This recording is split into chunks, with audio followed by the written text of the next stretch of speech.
All right, we're going to finish up chapter 8 and hopefully begin chapter 9. So here we are. That crazy man is following Jack and Praisworthy with all that crazy hair. See what he wants from them. Are you following us? Ruination, I sure am. I'll thank you to go away, sir. No offense, gents, the miner said. Been on the verge of breaking in on your conversation, but it didn't seem courteous. It was hard to see his mouth for the fullness of his beard. They call me Quartz Jackson, and I just came in from the diggings. My fiancé's due in on the stage any minute, coming up from the capital at Monterey. We ain't never met, but we writ a lot of letters, and that's just it. And that's just what, said Praisworthy. We're supposed to be getting married, but Ruination, when she takes one look at me, she's going to think I'm part grizzly bear. He whipped off his floppy hat, and his dusty hair fell out on all sides. She'll get right back on the stage for Monterey. But shucks, I ain't such a bad-looking gent, leastways. I wasn't when I went to the diggins. I'm just a mite growed over, you might say. Well, I've been tramping every street in town looking for a barber, but they all lit out for the mines. Don't seem to be anyone left here but the cheap Johns. Cheap Johns? Said Praisworthy. Auctioneers. Anyway, that's why I couldn't help staring at the lad here. Me? Said Jack. Why, that yeller hair of yours looks fresh from the barber shop, all cut and trimmed. I figured you must have flushed out our barber, and maybe you'd do Quartz Jackson a favor and lead me to him. If Jack had feared the miner for a moment, he couldn't help smiling at him now. He liked the man. No, sir, he said. I haven't been to a barber, unless you mean Praisworthy. Praisworthy? At your service, said the butler. It's true, I've been cutting Master Jack's hair, but only out of necessity. The miner's face, what could be seen of it, broke into a sunny smile. I'd be much obliged if you'd barber me up, Mr. Praisworthy. Name your price. But I'm not a barber, sir. I'm a butler. A what? I couldn't accept any money for merely... Well, now, that's mighty nice of you. Tell you what I'll do. I'll let you have all the hair you cut off. Praisworthy and Jack exchanged fresh glances. The man was some sort of lunatic, after all. What earthly use did they have for the man's shorn locks? But it seemed wise to humor him, and Praisworthy said, I'll be glad to help you in your hour of need, sir. Consider it a modest wedding present. 20 minutes later, the miner was seated on a nail keg in a corner of the hotel porch, and Praisworthy was snipping away with the shears. Quartz Jackson insisted that every lock be caught as it fell. Jack was kept busy holding a washpan under Praisworthy's busy scissors.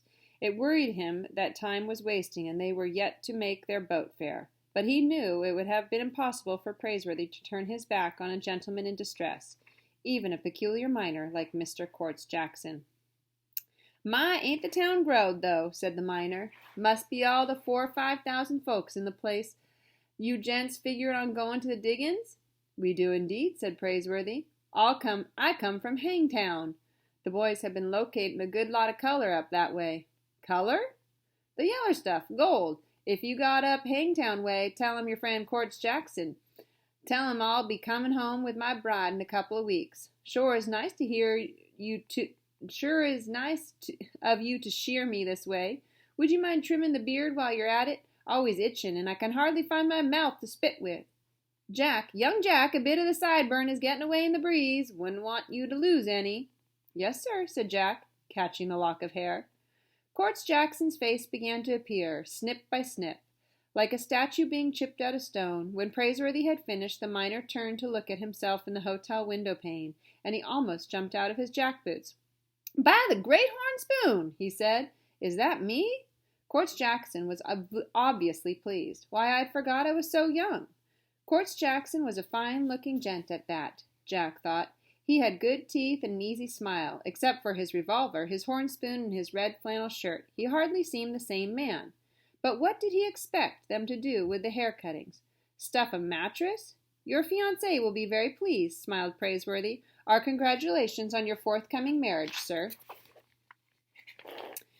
Much obliged, Praisworthy. You saved me from certain ruination. At least I can do is learn you how to work a gold pan. Water boy, you there, fetch us a bucket of dew over there. The miner paid for the water by taking a pinch of fine gold dust from his buckskin pouch. Jack was eager to get the hang of mining from.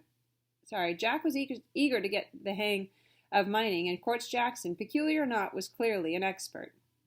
"Give me the washpan, Jack, young Jack." Jack handed over the tin pan, piled high with chestnut whiskers and trimmings. The miner wet them down with fresh water and began to swish the pan around. "Gold's heavy," he explained. "Nothing heavier. Even the yeller dust sinks to the bottom, if you keep working the pan like this." Then he handed the washpan to Jack and taught him the motion.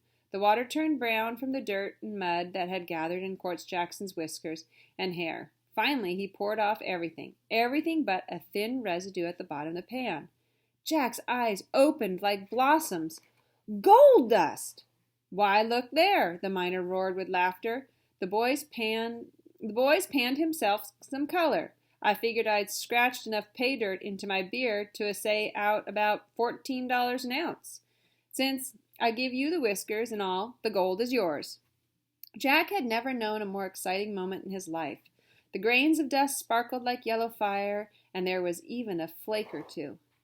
Half an hour later, while Quartz Jackson was having a $10 tub bath, Praisworthy and Jack were plucking opportunity from the air. They put up a sign that said, "Free haircut, miners only." So the miners get gold dust in their hair, and then when they wash the hair out, they're able to get the gold out. Chapter 9, The Man in the Jibba Jabba Hat. That's a fun word, jibba jabba. See it? It was about a week before Praisworthy and Jack reached the diggings. They had caught the 4 o'clock riverboat at the end of the long wharf. Dr. Buckabee came to see them off, but he was staying behind in San Francisco. "I'm going to wait for Cut-Eye Higgins," he said. "He's bound to turn up with my map. I'll meet every ship that comes in until I get my hands on the scoundrel." That night in their stateroom, Jack polished his horn spoon. Praisworthy had let him buy it on the wharf with a pinch of gold dust. Finally, Jack tucked it inside his belt and looked at himself in the mirror. All he lacked was a red flannel shirt and a floppy hat. A beard was out of the question, at least for the time being. He glanced at Praisworthy. He wondered what his partner would look like with his whiskers grown out and a revolver in his belt.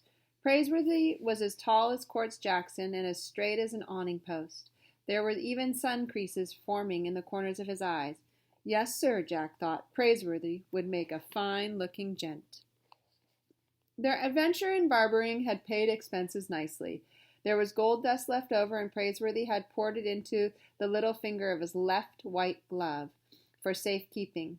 He had made a list of the gold camps the miners had bandied about, and now he studied the names. Chilly Gulch, Grizzly Flats, Timbuktu, he muttered. They sound like dreadful places to take a growing boy. They sounded glorious to Jack. "Don't worry about me, Praisworthy. I'm thinking of your Aunt Arabella. What would she think if you wrote from a place like Bedbug or Whiskey Flat or Hangtown? Angel's Camp. She might approve of that. But they say it's a fearful place. Let me see. There's Rough and Ready, there's You Bet, and there's Humbug. Not to mention Rawhide, Roaring Camp, and Cutthroat. Well, what'll it be, Master Jack? One place sounds as bloodthirsty as the next." "Hangtown," said Jack. "Then Hangtown it is," said Praisworthy. The following morning, Jack saw Indians for the first time in his life. They came to the banks of the river to watch the crowded boat and listen to the ringing of its pilot-house bell. Jack stared back in fascination.